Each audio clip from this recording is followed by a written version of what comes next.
नमस्कार, मैं अमर खान। कैसे हैं आप सब? मुझे उम्मीद है आप और आपका परिवार खुश होगा, तंदुरुस्त होगा। मैं हमेशा भगवान से और खुदा से दुआ करता हूं कि आप खुश रहें, तंदुरुस्त रहें, देश की तरक्की में अपना योगदान देते रहें, समस्याओं से ना घबराएं, क्योंकि समस्या है तो समाधान भी है। आज मैं बात करता हूं पत्रकारिता जगत की। पत्रकारिता जगत में बड़े बड़े ऊंचे नाम हैं, मेन स्ट्रीम मीडिया है, लेकिन अफसोस इस बात का है कि पत्रकारिता को माना जाता था सच्चाई की देवी, लेकिन आज झूठ परोस रहे हैं, सरेआम झूठ परोस रहे हैं। हमारे जो आज के जो बड़े वाले चैनल्स के पत्रकार हैं, छोटे छोटे चैनल्स वालों की तो मैं क्या बात कर रहा हूं, जो बड़े चैनल के पत्रकार हैं, जो पूरी दुनिया में देखे जाते हैं, उनके मुंह से झूठ जब निकलता है तो शर्म आती है उनकी पत्रकारिता पर। मैं बात कर रहा हूं टाइम्स नाउ के पत्रकार सुशांत सिन्हा की। सुशांत सिन्हा एक ऐसा पत्रकार है जो देश के अंदर जो महंगाई बढ़ रही है ना, उस महंगाई बढ़ने के फायदे आपको गिनाता रहेगा। बेरोजगारी बढ़ रही है, उसके फायदे आपको बताएगा। हिंदू और मुसलमान के बीच जो लड़ाइयाँ हो रही है, जो नफरत बढ़ रही है, उसके आपको फायदे बताएगा कि इससे ये फायदा आपको होगा, ये फायदा आपको होगा। भाई, अपनी दुकान चलाने के लिए ये लोग क्या क्या नहीं कर रहे हैं। देश के अंदर कोई भी हादसा ऐसा हो जाए जिसकी बात इनके ऊपर या इनके आकाओं के ऊपर आने वाली हो, तो ये उस बात के फायदे गिनाने लगते हैं। अभी मैं एक इसका वीडियो देख रहा था। आजकल पूरी दुनिया में ईरान और इजराइल दोनों का युद्ध सामने आ रहा है, और हमेशा जब युद्ध होता है तो मुझे लगता है कि पत्रकारों को एक्चुअल चीज जो है वो सामने रखनी चाहिए।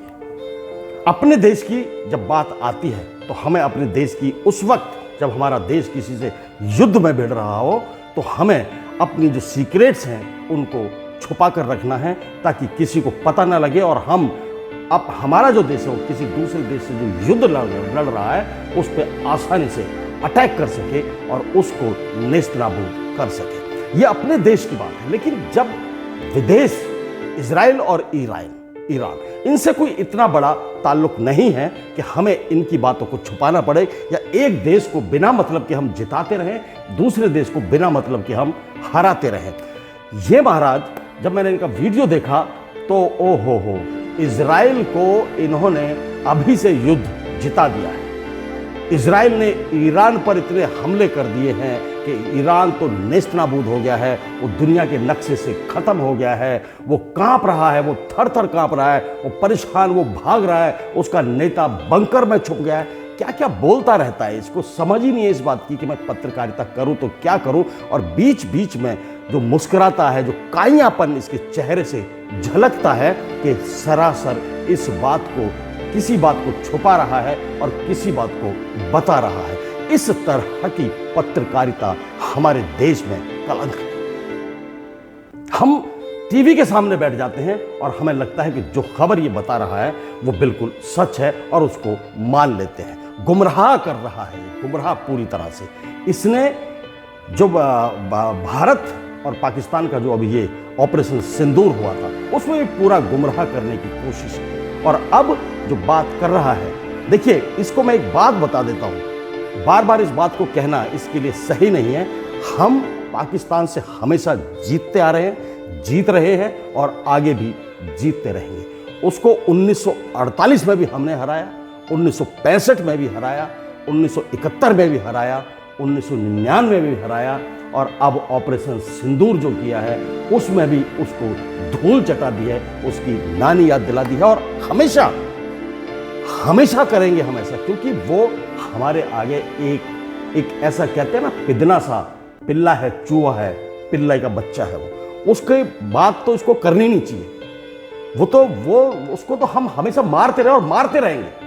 अभी ये बात कर रहा था कि इजराइल के प्रधानमंत्री बेंजामिन नेतन्याहू और नरेंद्र मोदी जी ने मिलकर ईरान के खिलाफ जो मोर्चा खोला है, ईरान को जो झटका दिया है, वो अब देखना, वो झटका पाकिस्तान को भी देंगे और वो झटका उसको भी देंगे। पता नहीं कहां कहां से बातें ला रहा है। अरे, इजराइल की जरूरत पड़ेगी क्या हमें पाकिस्तान को खत्म करने के लिए?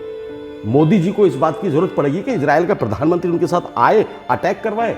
अरे हम बहुत सक्षम है सुशांत, तुझे पता ही नहीं है फिर इसका मतलब। तू गायब है दुनिया के नक्शे से, तुझे पता नहीं चल पा रहा कि मैं क्या कह रहा हूं, क्या सुन रहा हूं और क्या मेरी बातों का मैसेज जा रहा है। तूने प्रधानमंत्री जी से, माननीय नरेंद्र मोदी जी से इस बात को पूछ भी लिया है कि इस वक्त के माहौल में तो उनका नाम बेंजामिन नेतन्याहू के साथ जोड़ रहा है, जो इजराइल के प्रधानमंत्री है, जो जिनका युद्ध चल रहा है ईरान से। पूछ लिया है तूने? अरे पूछ, एक बार पूछ ले भाई, किसी से पूछवा ले, वरना तेरे को खामोखा की दंड भुगतना पड़ जाएगा। बिना मतलब के कि प्रधानमंत्री नरेंद्र मोदी जी और बेंजामिन नेतन्याहू ने दोनों ने मिलकर ये फैसला कर लिया, दोनों मिलकर उसको धूल चटा रहे हैं, दोनों मिलकर ये कर देंगे। किस बात के लिए नाम जोड़े जा रहा है? अभी मोदी जी ने इस मामले में लेकर कोई भी कुछ नहीं कहा है, और तुम हो कि तुम जन क्या क्या उल्टा सीधा झूठ बोलने में लगे पड़े हो।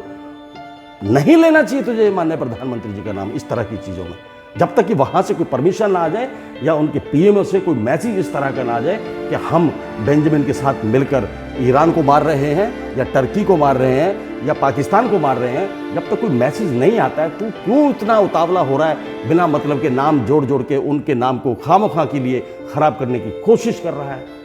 कई बार लोग मतलब जिसे कहते हैं ना, लालच में इतने पागल हो जाते हैं कि उनको पता ही नहीं लगता कि हम क्या कर रहे हैं, क्या सुन रहे हैं, क्या कह रहे हैं, किसी के ऊपर हमारी इन बातों से क्या असर पड़ेगा। भाई नेशनल चैनल है तेरा, नेशनल चैनल है, उस पर तू बैठा है, उस पर तू बात कर रहा है, हर आदमी सुन रहा है ना।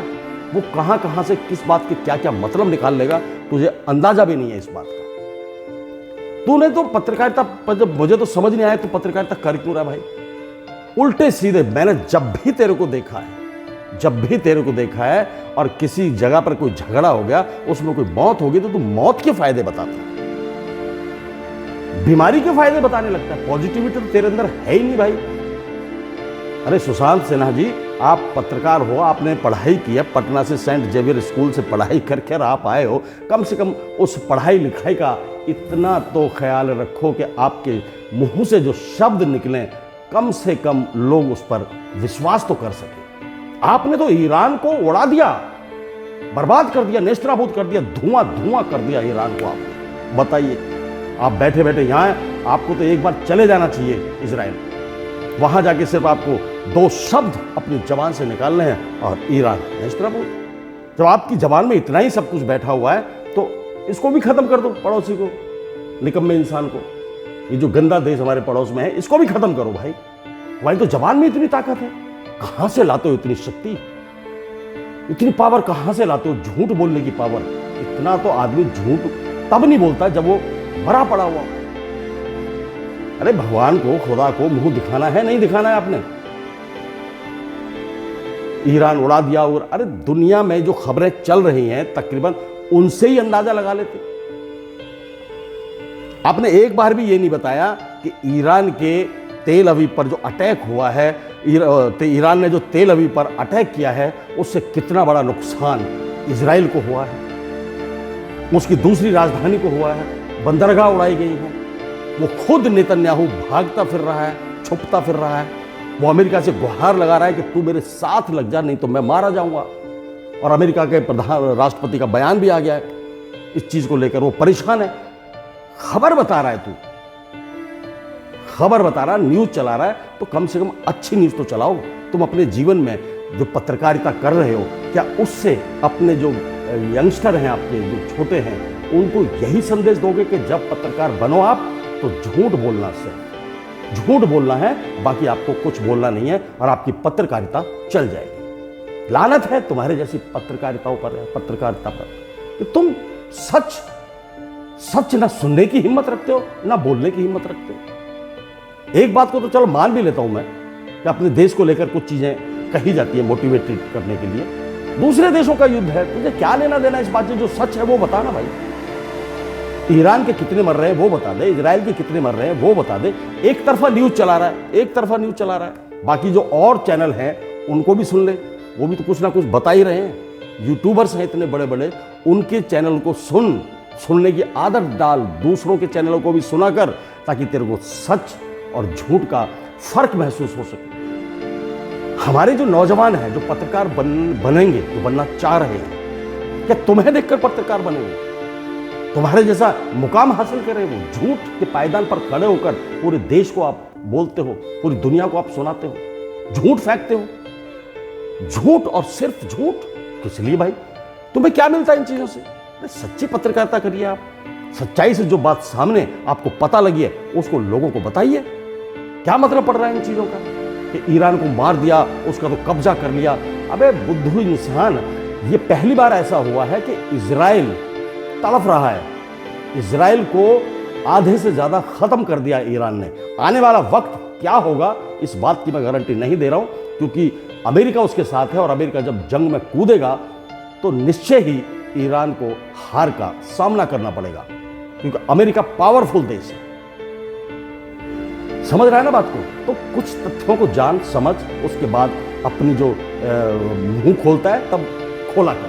कुछ चीजों को अच्छी तरह से सोच समझ कर बोलना चाहिए। सुशांत जी, क्या बात करते हो यार? आप इतने पढ़े लिखे इंसान हो, इग्नू से आपने इंफॉर्मेशन टेक्नोलॉजी में डिग्री भी हासिल की है, तो आदमी विश्वास तो करना चाहिए ना। ऐसे बन जाओ कि आपकी कोई भी बात निकले उस पर विश्वास करो, ना कि लोगों को धोखे में रखो, झूठ फैलाओ, गुमराह करो। आजकल का नव युवक और नव युवतियां जो आपको देखकर आपको फॉलो करते होंगे, वो क्या सोचेंगे कि यार इसने तो बोल दिया ईरान तो खत्म, लो युद्ध खत्म, ईरान तो खत्म हो गया भाई। हम तो सोच रहे थे इजराइल खत्म होने वाला है, इसने सुशांत ने बोल दिया कि ईरान खत्म तो खत्म, बस मान के बैठ गए ना वो लोग। अब क्या सोचेंगे अकेले में बैठ के, जब उनको पता लगेगा युद्ध तो अभी चल रहा है। युद्ध में तो ईरान और इजराइल दोनों एक दूसरे का डटकर मुकाबला कर रहे हैं, एक दूसरे पर भारी पड़ रहे हैं। सच बताने में तुम्हारे मुंह में दही जमती है। इतने बड़े उसमें मैं बार बार कह रहा हूं यार, इतने बड़े चैनल्स पर आप बैठते हैं, कम से कम अच्छी चीजें बताइए, लोगों को गुमराह मत कीजिए, लोगों को मोटिवेट रखिए। कम से कम ये तो रखें कि हाँ ये सही चीजें हैं और उन चीजों से निकलने के ऐसे ऐसे रास्ते हैं। मैं सुशांत सिन्हा के जीवन का परिचय आपको देता हूं।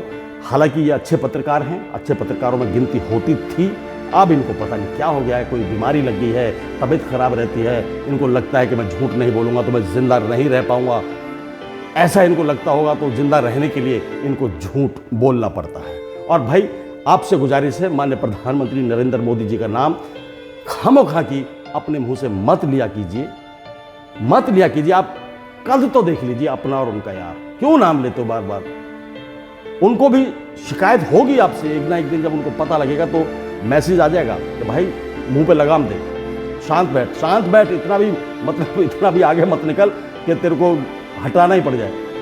मैं सुशांत सिन्हा के जीवन का परिचय आपको देता हूं, इनकी बायोग्राफी जितनी भी मैंने हासिल की है, जितनी भी मुझे पता लगी है, वो मैं आपको बताता हूं। इनका जन्म हुआ 2 अगस्त 1984 पटना, बिहार के अंदर। शिक्षा सेंट जेवियर स्कूल पटना, उसके बाद इग्नू से इन्होंने इंफॉर्मेशन टेक्नोलॉजी की डिग्री हासिल की। ठीक है सर। उसके बाद पत्नी का जो नाम है इनका मेनका सिन्हा, एक बेटी है मानवी सिन्हा, 2 बहन हैं। माता पिता का नाम इनका मुझे पता नहीं लग पाया है। इन्होंने बहुत सारे न्यूज़ चैनल्स के अंदर काम किया है। इन्होंने सबसे ज़्यादा जो काम किया वो जैन टीवी से इन्होंने शुरुआत की, उसके बाद news 24, NDTV, India news, India TV और न्यूज़ नेशन, और उसके बाद अब जो है ये टाइम्स नाउ के पत्रकार हैं। बड़ा चैनल है, आप सोचकर समझकर लोगों को मैसेज दीजिए, गुमराह मत करिए, डीमोटिवेट मत करिए, लोगों को हमेशा एक पॉजिटिव मैसेज दिया कर। भाई मेरे सुशांत सिन्हा, क्या हो गया तेरे को यार? जितना कमाना कमा ही रहा है, क्या ले जाएगा झूठ फैला के दुनिया में? सच का सामना करना सीख। जय हिंद, जय भारत, नमस्कार।